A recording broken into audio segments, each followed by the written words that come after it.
인도하신 하나님이란 제목으로 여러분과 말씀 나누겠습니다. 이토 히로부미 안중근을 쏘다라는 제목의 책이 있습니다. 역사학자이신 이태진 교수님과 안중근 의사의 어머니셨던 조 마리아의 후손인 조동성 교수가 함께 쓴 책인데요. 그 안중근 의사가 순국했던 이제 100주년 기념이 되었던 2010년에 출판되었던 책입니다. 근데 책 제목이 좀 이상하죠.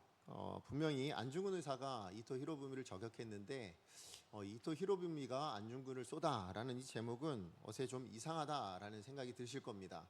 근데 이 책 내용은 사실 이 제목 안에 어떤 역설적인 이 제목을 두고 있는 이유가 뭐냐면 이 안중근 의사의 둘째 아들이었던 안중생이라는 아들이 있는데 그가 변절했던 이야기가 쓰여진 책입니다. 그래서 이게 사실을 기반한 소설책이거든요. 근데 왜 이제 그렇게 살게 되었는지에 대한 이야기들이 좀 담겨져 있는데 그 책 내용에 보면 이 안중근 의사가 하얼빈에서 1909년에 이제 이토 히로부미를 저격하는데 그때 서거합니다. 그때 그 이후에 30년이 지난 2039년 10월 16일에 이 안중생은 일본이 이토 히로부미를 위해서 기념해 남산에다가 이제 방문사라는 절을 지었는데 그곳에서 이토 히로부미의 아들이었던 이토 히로쿠니라는 사람에게 사죄를 합니다. 이를 두고 이제 일본 신문에서는 일제히 테러리스트였던 안중근의 아들이 이제 아비를 대신해서 이제 용서를 구했다, 뭐 이렇게 사죄를 구했다, 이렇게 대서특필을 하게 되어지고 이로 말미암아서 이제 무슨 프레임을 짠 거냐면 한국은 테러를 일으키는 국가다. 그런데 그렇게 테러를 일으켰던 그 국가에 테러를 했지만 일본은 그것을 용서하는 국가다라는 이런 프레임을 이제 짜게 된 겁니다. 그래서 이제 아버지를 어떻게 보면 버린 안중생은 실제로 이제 나중에 어떻게 되냐면 당시에 조선 총독이었던 미나미 지로의 이제 양아들이 됩니다. 근데 여러분, 미나미 지로라는 이 조선 총독은 역대 조선 총독 중에 가장 악랄한 총독이라고 우리나라 입장에서 그렇게 생각합니다. 왜냐하면 그 당시 우리 한민족의 이 정체성을 없애기 위해서 창씨 개명을 하고 그다음 내선일체라고 하는 이런 것들을 통해서 결국 한민족을 말살하게 만들려고 했던, 정체성을 말살하게 만들려고 했던 가장 악독한 총독으로 이렇게 이름되어져 있는 그 총독의 양아들이 된 겁니다. 결국 이 안중생은 나라도 팔고 그다음에 아버지도 이렇게 팔아먹은, 그래서 더러운 자식이요, 뭐 변절자요. 그래서 어떤 말이 있냐면 호부견자라고 비난을 받았는데, 호부견자가 뭐냐면 호랑이 아버지의 개 같은 자식이다, 이런 의미예요. 그러니까 그렇게 비난을 받게 되었습니다. 자, 그런데 이 책에서는 왜 그러면 안중생이라는 이 아들은 그렇게 변절자로 살아갈 수밖에 없냐, 왜 그런 길을 선택했는가에 대한 이야기를 이제 써주는데, 여러분, 이제 안중근 의사가 1909년 그가 30세가 조금 넘은 나이에 이제 거사를 치르고 죽음을 당하게 되잖아요. 자, 그런데 이 죽고 난 이후에 남은 가족이 있었습니다. 그 남은 가족이 누구냐면 아버지는 없고 어머니와 아내와 어린 3남매가 이제 남아 있었습니다. 자, 그런데 독립운동을 했던 가족이 되니까 뭐예요? 그 당시에는 제대로 살아갈 수가 없는 겁니다. 집도 다 잃어버리고, 그래서 고향에서 떠날 수밖에 없어서 상해 만주를 전전긍긍하며 정말 고되게 너무 힘들게 그렇게 살아갔습니다. 그 와중에 첫째 형은 누가 준지 모르는 어떤 음식을 먹고 죽어버렸습니다. 그래서 많은 사람들은 이제 독살당했다, 뭐 이렇게 생각을 하지만 어쨌든 너무 비참한 삶을 살고 있는 그때에, 그래서 여러분 아시겠지만 친일파 후손들은 뭡니까? 지금도 그 조상들의 어떤 부를 이어받아서 지금도 잘 살잖아요. 그러나 독립후손가들은 어떻습니까? 너무 힘들게 어렵게 살고 있다라는 뉴스를 최근에도 이제 제가 좀 보게 된 적이 있는데, 어쨌든 그렇기 때문에 이 안중생은 내가 영웅의 아들, 근데 영웅의 아들이 밥 먹여주냐라는 거예요. 너무 힘들고 어렵고 이렇게 고달프게 살아야 될 이유가 어디 있는가라고 생각을 합니다. 결국 그래서 여러분, 그 편안하게, 내가 변절자지만 난 편안하게 살고 싶다 해서 그 길을 선택하게 되어졌고, 실제로 이제 이런 일들이 있은 이후에 일본으로부터 돈을 좀 많이 받았나 봐요. 그래서 상해에서 약국을 차려서 잘 먹고 잘 살았다, 뭐 이런 이제 내용이 책이 나오는 겁니다. 이 이야기입니다. 근데 제가 이 책을 읽을 때 좀 제 마음이 좀 많이 불편했습니다. 어떤 부분에 좀 불편했냐면 저 자신에 대한 마음이었는데, 내가 안중생이었으면 어땠을까라는 생각을 해보게 된 겁니다. 나는 이 안중생과 다른 선택을 할 수 있었을까? 과연 그 당시를 제가 살아간다면 정말 힘들고 비참하고 너무나도 어렵게, 제가 원하는 삶은 아니었잖아요. 우리 아버지가 그런 좋은 일을 한 건 맞지만, 나를 위해서 정말 목숨을 바친 건 맞지만, 그로 말미암아서 내가 이런 고난을 당하고 어려움을 당한다라고 했을 때 그걸 나는 감당할 수 있겠는가? 아니, 나도 변절자처럼 되어서 그냥 편안한 삶을 혹시나 살려고 결정하지는 않았을까라는 생각을 해보게 된 겁니다. 여러분은 어떤 삶을 살고 싶으십니까? 여러분은 어떤 선택을 하실 것 같냐라는 거죠. 살다 보면 누구나 이런 양갈래 길을 만나게 되고 거기에 대해서 또 하나를 선택해야만 하는 순간들이 오게 됩니다. 그런데 신앙생활에도 그런 것 같습니다. 이건 제 얘기가 아니고 예수님께서도 그렇게 말씀하셨어요. 마태복음 7장 13절에 14절입니다. 우리 같이 한번 읽어보도록 하겠습니다. 시작. 좁은 문으로 들어가라. 열망으로 인도하는 문은 크고 그 길이 넓어 그리로 들어가는 자가 많고 생명으로 인도하는 문은 좁고 길이 협착하여 찾는 자가 적음이라. 지금 예수님의 말씀을 보면 우리 인생에 두 가지 문이 있다라는 겁니다. 하나는 넓은 문이고 하나는 좁은 문이다라고 얘기합니다. 하나는 넓은 길이고 하나는 좁은 길이다라고 이야기합니다. 그런데 여러분, 이거는 우리 믿는 자에게만 있는 길이고요. 사실 믿지 않는 자에게는 길은 하나밖에 없습니다. 어떤 길일까요? 넓은 길밖에 없습니다. 믿지 않는 사람들에게는 멸망으로 가는 그 길밖에 남지 않아요. 그러나 생명을, 우리가 예수를 믿고 구원받은 하나님의 택한 하나님의 자녀되고 아들된 우리에게는 두 가지 길이 있다라는 거예요. 하나는 기존에 예수 믿지 않았던 그 넓은 길, 멸망으로 가는 길이 있는가 하면, 또 하나는 예수를 믿었기 때문에 걸어갈 수 있는 그 좁은 길이 있다라고 말씀하고 있는 것이죠. 실상 신앙생활은 뭘까요? 저는 신앙생활이라는 것은 바로 이 넓은 문과 이 좁은 문을 두고 날마다 씨름하고 살아가는 삶이라고 생각이 되어집니다. 둘 중에 하나를 선택해야 되는데, 우리는 좁은 문이 생명으로 가는 길인 줄 알아요. 그래서 예수님의 말씀대로 그래, 그 뜻대로 살아가야 된다는 걸 우리는 압니다. 그리고 반대로 세상의 가치관을 가지고 세상의 뜻대로 살아가는 건 넓은 문이다, 그것은 이후에 멸망이 있을 것이다 라는 것도 압니다. 죄의 결과를 받을 수밖에 없다라는 걸 알아요. 그러나 우리가 왜 자꾸 고민하냐면, 그 넓은 문에 보면 뭐가 있어요? 세상의 가치관으로 살면 얻을 수 있는 것들이 있어요. 평안이 있을 수도 있고, 아니면 부가 있을 수도 있고, 아니면 조금 더 편리하게 살아갈 수 있는 다양한 것들이 있다라는 거죠. 그러니 그것들이 자꾸 눈에 밟히는 겁니다. 내가 예수 믿는 그 짧은 길, 그 좁은 길 걸어가다가 이렇게 힘들고 어렵게 살아갈 이유가 있는가 싶은 마음이 들죠. 그럼에도 불구하고 하나님이 그 길을 원치 않으시니까, 하나님이 그 넓은 길, 그것을 원치 않으시니까 그 넓은 길을 포기하고 좁은 길을 선택할 수 있는 게 뭡니까? 그게 참 성도의 모습이겠죠. 그게 바로 참 그리스도인의 신앙의 모습이다라고 말할 수 있다라는 것이죠. 이처럼 성도라면, 정말 하나님의 사람이라면 누구나 매일매일의 삶 가운데 바로 이 넓은 문과 좁은 문 가운데 뭘 선택하며 살 것인가에 대한 그 싸움이 우리 내면에서 날마다 일어나게 될 겁니다. 그죠? 내가 정말로 주님께서 원하시는 길을 걸어갈 거냐, 아니면 이게 좀 더 편한데, 이게 더 좋은데, 아니 내 마음에 편한 대로 그렇게 살아갈 거냐, 이건 날마다 아마 여러분 오늘 주일 예배 오기 전에도 아마 이런 싸움들이 아마 있지 않았을까 싶습니다. 조금 더 자고 싶은 내 마음의 본성과 그래도 좀 피곤하지만 예배 드리러 가야지 하는 그 싸움들이 여러분 안에 있지 않습니까? 맞아요. 이건 싸울 수밖에 없어요. 왜냐하면 다른 길이기 때문에 그렇습니다. 다른 길인데 중요한 건 둘 다 병행해서 살아갈 수 있냐, 두 길을 같이 걸어갈 수 있냐, 그럴 수 없다라는 거예요. 둘 중에 하나를 선택하며 걸어갈 수밖에 없다라는 것이죠. 그렇기 때문에 여러분, 이 좁은 문이 요구하고 있는, 이 좁은 길이 요청하고 있는 그 길로 걸어간다라는 건요, 넓은 길을 선택하고 있는 사람들에게 있어서는 그건 걸림돌이 될 수밖에 없습니다. 이것은 제 얘기가 아니에요. 왜 좁은 길을 걸어가야 되냐, 왜 그 길을 걸어가야, 굳이 뭐하러 라고 생각하게 돼요. 여러분, 그건 제 얘기가 아니라 고린도전서 1장 18절 말씀 우리 같이 한번 읽어보겠습니다. 시작. 미련한 것이요 구원을 받는 우리에게는 하나님의 능력이라. 맞아요. 십자가에도 그건 미련한 거예요. 정말 그냥 그걸 알지 못하는 자, 그냥 넓은 문에 있는 자는 뭐하러 그렇게 고달프게 살아가나, 그냥 편하게 살면 되지, 마음 내키는 대로 살면 되지 라고 생각한다라는 것이죠. 바로 이 넓은 문, 여러분 이것에 반대되는 게 뭐라고요? 좁은 문. 근데 그것을 오늘 본문엔 십자가의 도라고 이야기하고 있는 거죠. 그러므로 이 십자가의 도라는 것은 복음이죠.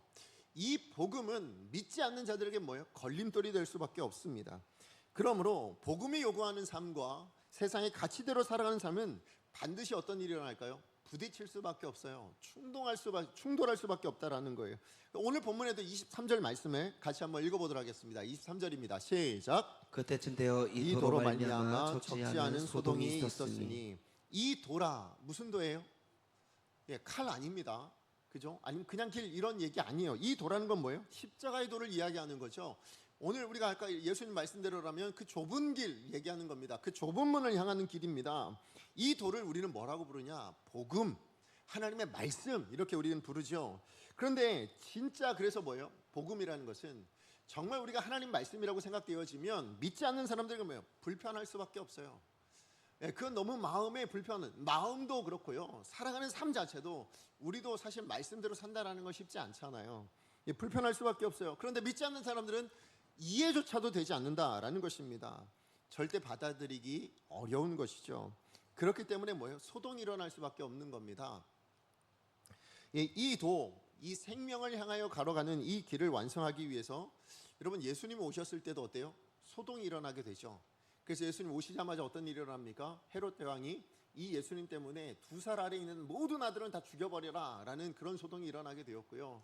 또 예수님의 공생의 마지막은 어떻게 됩니까? 유대인들이 지도자들의 어떻게 보면 그 소동에 그 유혹에 결국은 다 이제 계략에 넘어가가지고 어떻게 돼요? 유대인들이 다 들고 일어나잖아요. 그래서 예수 십자가에 못 박으라고. 결국 그래서 그 소동 가운데 예수님은 십자가에 못 박혀 죽게 되어집니다. 그러나 하나님은 바로 그 소동 가운데 있었던 바로 그 일, 예수님이 이 땅 가운데 오시는 일을 통해서 더 나아가서 십자가에 달려 죽으시는 그 사건을 통해서 뭡니까? 생명으로 이르는 그 구원의 문을, 그 구원의 길을 완성해 내시더라라는 것이죠. 결국 진짜 복음이라는 것, 여러분 우리가 예수 믿는 그 십자가의 길을 걷는다라는 것은 믿지 않는 사람들, 세상 사람들과의 가치관은 정면으로 부딪힐 수밖에 없어요. 그래서 여러분도 뭡니까? 신앙생활하는 게 자꾸 마음에서 부대끼지 않으세요? 예, 그래서 신앙생활 하다 보면 세상적인 어떤 가치관을 내가 혹시라도 바라보게 되어질 때 불편한 마음이 들 수밖에 없는 것은, 만약에 여러분이 지금 세상을 바라보면서 아무것도 불편하지 않다, 그러면 어쩌면 여러분의 신앙을 한번 점검해 보셔야 되는 거예요. 불편할 수밖에 없어요. 예수 믿는다라는 것, 복음을 붙들고 살아간다라는 것, 말씀대로 산다라는 건 반드시 부딪힐 수밖에 없기 때문에 그렇다라는 것입니다. 그러나 그 부딪힘이, 여러분 그래서 내가 희생당하고 고통당하는 그 삶이 여러분 그것으로 끝나는 것이 아니라 그 끝은 뭐라고요? 좁지만 힘들지만 생명으로 이어져 가는 문이라고요. 예, 신앙으로 살아가려고 내가 손해볼 수도 있고 뭔가 희생하기도 하고 뭔가 포기해야 되기도 하지만 그 끝에 맺혀지는 열매는 뭐냐? 그 문을 열고 들어가면 뭐가 되어지냐? 생명이 기다리더라 라고 말씀해주고 있다라는 것이죠. 그러므로 하나님이 우리 성도들을 어느 길로 인도해 가실 것 같으세요? 하나님이 인도하시는 길은 넓은 길이겠습니까? 좁은 길이겠습니까? 좁은 길일 수밖에 없다라는 거예요. 그런 의미에서 여러분 정말 내가 예수 믿는데도 불구하고 늘 형통하게 평탄하게 평생을 쭉 아무 문제 없이 살았습니다. 이상한 거예요. 그죠? 하나님은 좁은 문, 좁은 길, 때로는 힘들고 어려운 길, 그 길 걸어가도록 정말 많은 사람이 걷는 길이 아니라 정말 소수만 찾을 수밖에 없는 그 길로 하나님이 인도하길 원하신다. 그런 의미에서 여러분 예수 믿는 것 때문에 고난을 당하고 예수 믿는 것 때문에 내가 뭔가 희생을 하고 예수 믿는 것 때문에 내가 어려움을 당하고 있는 것이라면 여러분 그것은 하나님의 은혜의 증거임을 여러분 믿으시기 바랍니다. 하나님이 인도하셨으니까 그길 가시고 있는 거예요. 하나님이 관심이 없으시면요 그냥 내버려 두시면 그럼 우리는 그냥 멸망의 길인 줄 알지만 그냥 그 길 걸어갈 수밖에 없는 인생이라는 것입니다. 그러므로 내가 예수 믿어서 힘들고 어렵다면 하나님이 여러분과 함께 하시는 증거입니다. 그죠? 내가 예수 믿는 것 때문에 내가 고난을 당하고 있는 거라면 그건 하나님이 여러분을 정말 기뻐하시며 여러분과 함께하고 있는 하나님의 인도하심을 여러분이 그 길을 따라가고 있다라는 증거가 되어줄 수 있다라는 것이죠. 오늘 본문은 바로 그 좁은 문으로 인도해 가시는 하나님의 역사에 대한 이야기입니다. 그러므로 오늘 본문을 통해서 이 좁은 문과 생명으로 향해 가는 그 길로 인도하시는 그 하나님께서 우리 인생 가운데 날마다 이 두 문 가운데서 계속 씨름하고 있잖아요. 이거 선택할까 저거 선택할까 하는 저와 여러분 우리 성도들에게 주시는 메시지가 두 가지가 있다고 생각합니다. 그래서 그 두 가지를 여러분과 함께 나누길 원하는데요. 자, 첫 번째입니다. 첫 번째 메시지는 뭐냐면 우리 사람의 본성, 우리 인생은요, 좁은 문보다는 넓은 문을 더 선호한다는 것을 우리는 늘 명심해야 된다라는 것입니다. 오늘 본문의 시작인 21절 말씀을 보시면 이 일이 있은 후에라는 말로 시작하고 있습니다. 여러분 여기 나오는 이 일이 있은 이후에 일어난 일이에요. 오늘 본문의 이야기는 이 일이 뭘까요? 이 일이라는 것은 오늘 사도 바울이 그 2년 동안에 두란노에서 제자들을 세우고 말씀 가르치며 일어났던 일입니다. 그게 뭐예요? 우리 지난 살펴봤지만 대부흥의 역사가 일어났다고 말씀드렸죠. 그래서 사도 바울 통해서 그 말씀 가르치는 일들 뿐만 아니라 사도 바울의 손으로 하나님의 놀라운 능력을 드러내게 만드셨고, 더 나아가서 그 복음 때문에 뭡니까? 정말 사람들이 회개하고 자복하고 돌아옵니다. 실제로 그냥 입술로만 눈물만 흘린 것이 아니라 삶이 바뀌어지죠. 그래서 마술하는 사람들은 어떻게 됐다고요? 자기들의 생계 수단이었던, 돈벌이의 수단이었던 그 책들을 다 팔아치울 정도로 그렇게 완전히 사람이 바뀌어지는, 그래서 마지막에 우리 읽었던 20절 말씀에 뭐라고 되어 있습니까? 주의 말씀이 힘이 있어 흥왕하여 세력을 얻었다고 얘기합니다. 무슨 얘기냐면 예수 믿는 사람들이 얼마나 많아졌든지 그 에베소에서 세력이 되었다는 거예요. 그래서 어느 누구도 감히 이제 예수 믿는 사람들 함부로 할 수 없는 그런 도시가 바로 에베소가 되었다라는 것입니다. 그런 대부흥의 역사가 일어났던 그 일 이후에 이제 오늘 본문의 이야기가 시작되어진다라는 것이죠. 근데 중요한 건 오늘 본문의 이야기가 뭐냐면 사도 바울에게 하나님께서 맡기신 사명이 뭐죠? 열방을 향해 복음 증거하는 거죠. 그죠? 그래서 복음을 증거하라. 열방을 향해 나아가라. 그래서 이방인의 사도다라고 하나님께서 부르셨잖아요. 그래서 여러분 에베소에서만 복음 전하라는 것이 아니라 뭐예요? 어디든. 그래서 사도 바울도요, 그 사명을 알고 뭐라고 얘기하냐면 내가 이 에베소에서 복음 전하고 난 다음엔 어디로 가야 된다고 합니까? 다른 지역 아가야와 또 마게도냐 지나서 결국 예루살렘에 가서 그 선교 보고 끝나고 그 다음에 이제 뭐 하겠다고요? 내가 로마까지 가겠다라고 아예 작정을 합니다. 자, 그 내용이 오늘 본문 21절에서 22절입니다. 같이 한번 읽어보겠습니다. 시작. 이 일이 있은 후에 바울이 마게도냐와 아가야를 거쳐 예루살렘에 가기로 작정하여 이르되 내가 거기 갔다가 후에 로마도 보아야 하리라 하고 자기를 돕는 사람 중에서 디모데와 에라스도 두 사람을 마게도냐로 보내고 자기는 아시아에 얼마 동안 더 있으니라. 지금 사도 바울이 하나님께 주신 사명을 따라 계획한 대로라면 뭐예요? 지금 이제 이 에베소 사역을 이제 정리하고 어디 가야 돼요? 2차 전도 여행 때 이미 교회를 세워놨던 바로 그곳들이죠. 그래서 마게도냐와 아가야, 이 곳들을 좀 돌아가고 그 다음에 예루살렘 들어와서 선교 보고 끝내고, 그리고 이제 세계 중심이라 할 수 있는 로마에 가서 내가 복음 증거하겠다. 이 계획들을 다 작정을 해놨습니다.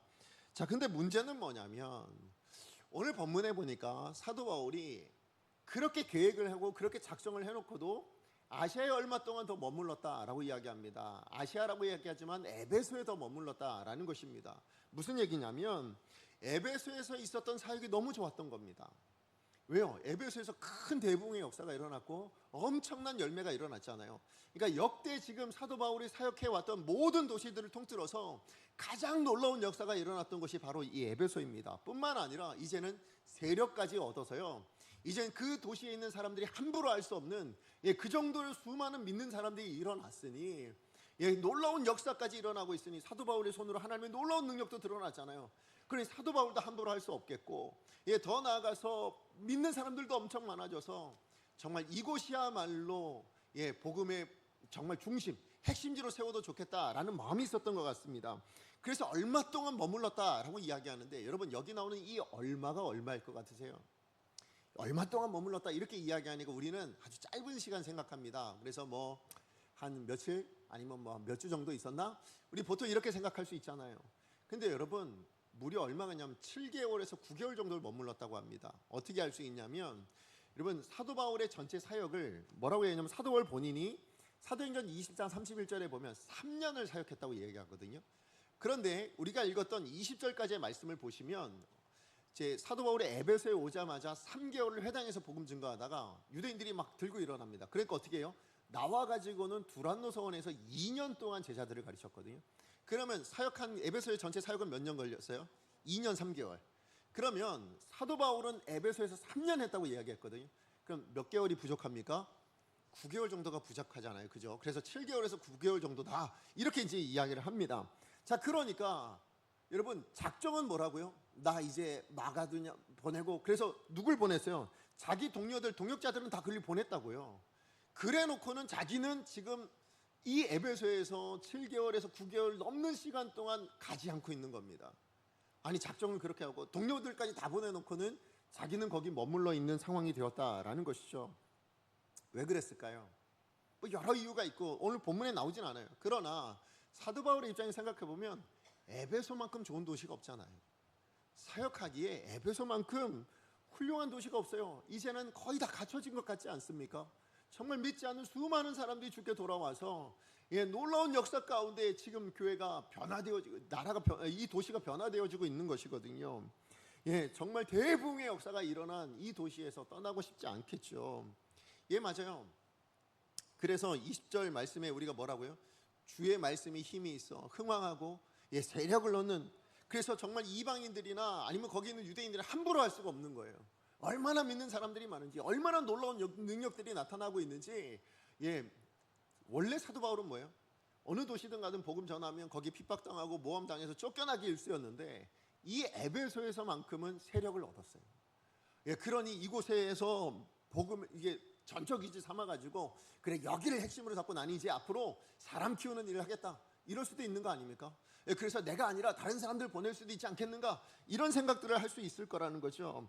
그러니까 에베소에서 사역은요 꿈만 같았을 겁니다. 이런 일이 내 삶 안에도 일어날 수 있다니, 이렇게 놀라운 역사를 내 삶 안에서 일으킬 수 있다니 라는 아마 그런 마음이 있었던 것 같아요. 어쨌든 사도 바울은 선뜻 에베소를 떠나지 못하고 있었다라는 것입니다. 안주하고 싶었던 마음이 있을 수도 있고, 아니면 정말 이렇게 많은 열매가 맺히는데 굳이 내가 떠날 필요가 있겠는가. 많은 사람들도 그랬을 거예요.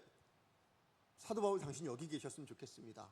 이곳에서 우리와 같이 좀 사역했으면 좋겠습니다. 우리를 좀 돌봐주셨으면 좋겠습니다. 아마 이런 말들이 있지 않았을까요? 그러나 중요한 것은 에베소를 떠나지 못하는 그 사도 바울의 마음, 그 마음은 여러분 하나님이 보실 때 뭐였냐? 그건 넓은 문이었다라는 거예요. 왜냐하면 하나님의 뜻은 어디 있습니까? 열방을 향해 복음 들고 나아가라.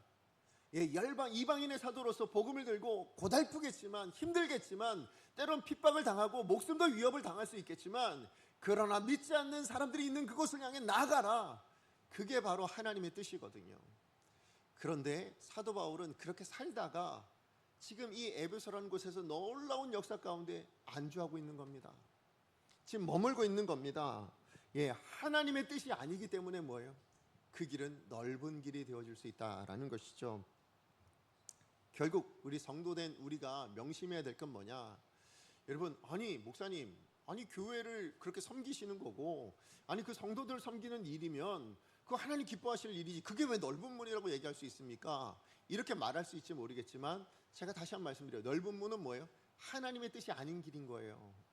그죠? 하나님의 뜻이 아닌, 그래서 내가 보기에 뭐예요? 편안하고 내가 볼 때 만족스럽고 내가 볼 때 더 좋아 보이는 그 길을 선택하고 있는 그것, 하나님의 뜻과 다르게 그 길을 지금 사도 바울이 왜 이 길을 선택하고 있냐라는 거예요.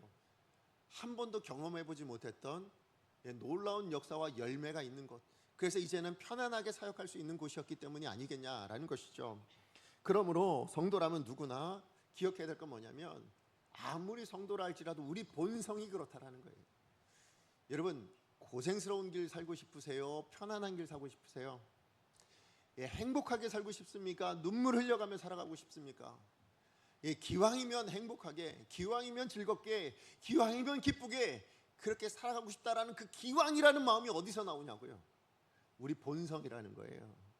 우리 내면의 본성, 우리가 이미 가지고 있는 본성, 우리 인생의 본성이 그렇게 넓은 길, 그것을 원한다라는 것입니다. 왜요? 우리 본성은 죄 가운데 있기 때문에 그렇다라는 거죠. 그렇기 때문에 하나님의 뜻이 아닌 그런 어떤 것들을 더 우리가 생각할 때가 많다라는 것입니다. 그러므로 여러분, 사단이 가장 무서운 공격이 뭔지 아십니까? 핍박하고 박해하는 거요. 그건 오히려 여러분, 그런 거 당하면요 많은 성도들은 내가 이거 이겨내야 되겠다, 내가 싸워 이겨야지, 이런 마음 가집니다. 그래서 사단이 쓰는 가장 무서운 공격은 뭐냐면 잘되게 해서 거기에 안주하게 만들어 버리는 겁니다. 그죠? 너무 잘되게 만들어서 그것에만 몰두하게 만들어. 이 안정을 내가 지켜야 되는데, 내가 이 좋은 것을 내가 지켜내야 되는데 거기에 몰두하게 만들어서 정말 정작 가야 될 길을 가지 못하게 만드는 것, 그래서 주저앉게 만들어 버리는 것, 이게 바로 사단의 굉장히 무서운 공격이 될 수 있다라는 것이죠. 그러므로 하나님의 인도하심에 깨어있지 못하다면, 지금 오늘 사도 바울 보세요. 그렇게 고생스럽게 하나님의 사명의 길을 걸어오고 있다가도 결국 그 좁은 길에서 벗어나려고 하는, 그런 선택을 하려고 하는 사도 바울의 모습이 있다라는 것을 본다면 우리는 어떻겠냐는 거예요. 우리 안에도 이런 본성들이 있다라는 것을 우리는 반드시 명심하고 우리의 매일을, 우리의 신앙생활을 해야 될 줄로 믿습니다. 자, 그런가 하면 하나님께서 오늘 본문에 주시는 두 번째 메시지는 뭐냐면, 하나님이 그렇게 인도하실 때, 그러면 그 인도하실 때는 여러분 일어난 상황이 아니라 그 안에 담겨져 있는 하나님의 뜻을 보고 걸어가야 된다라는 거예요.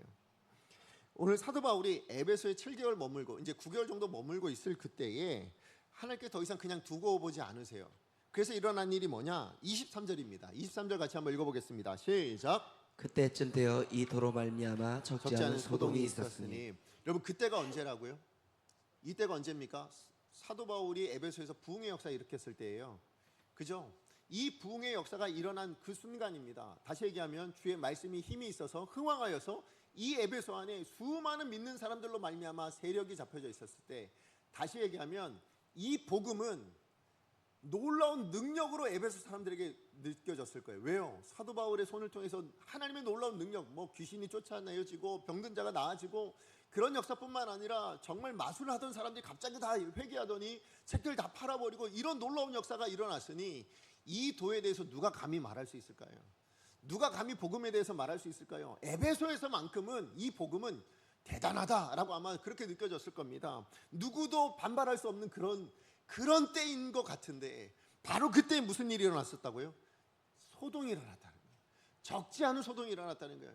그러니까 아니 깜짝 놀란 일이죠. 아니 이 에베소에서 이 복음 때문에, 아니 지금까지는 많은 믿는 사람들이 생겨난 이 복음 때문에 소동이 일어날 수도 있나? 이런 일이 일어나게 되었다라는 거죠. 여러분 그 소동이 어떤 소동이라고 얘기합니까? 데메드리오라 하는 은장색이 있습니다.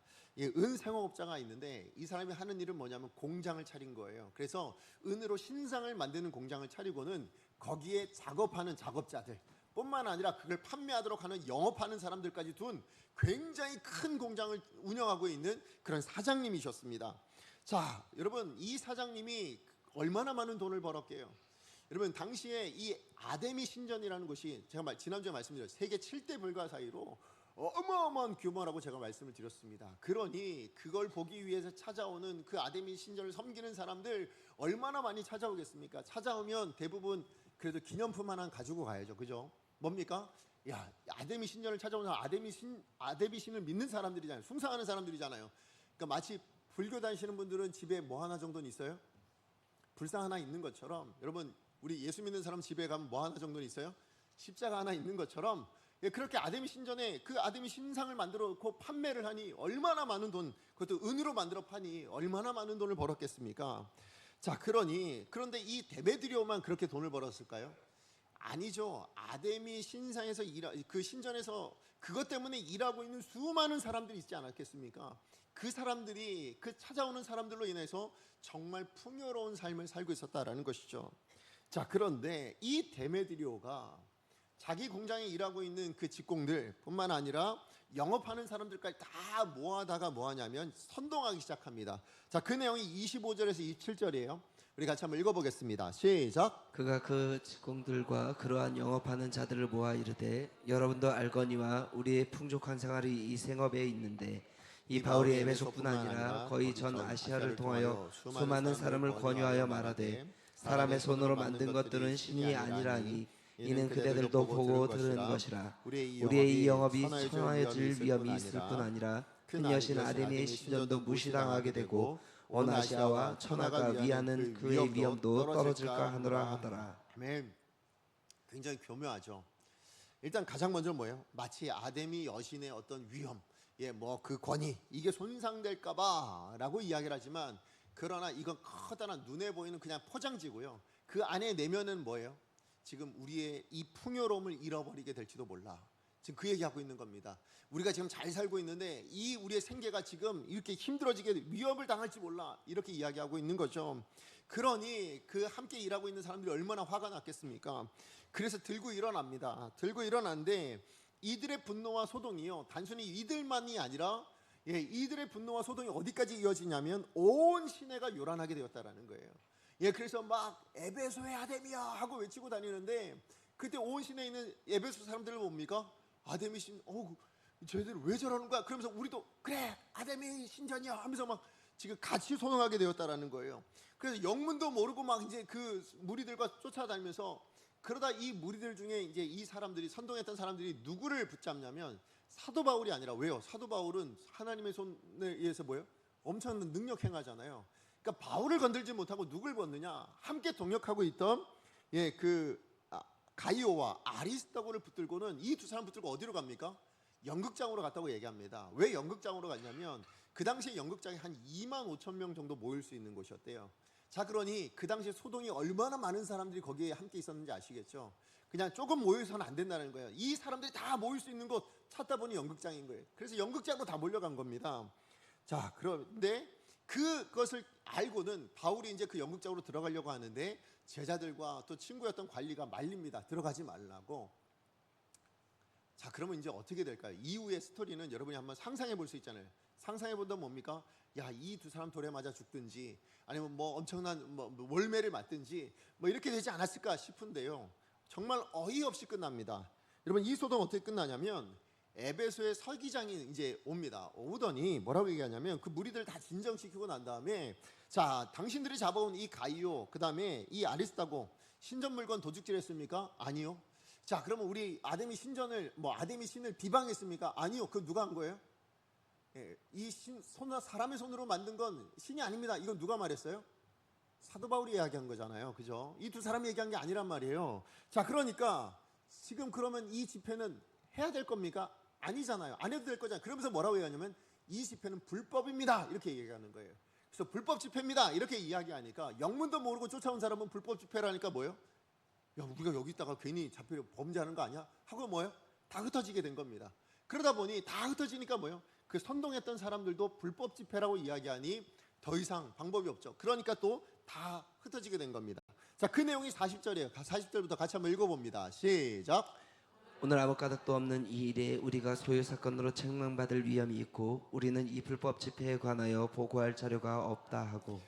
불법 집회 이거 하니까 뭐예요? 그냥 해프닝으로 그냥 끝납니다. 그래서 41절 이어서 보겠습니다. 41절 시작. 이에 그 모임을 흩어지게 하니라. 그냥 이렇게 끝나요.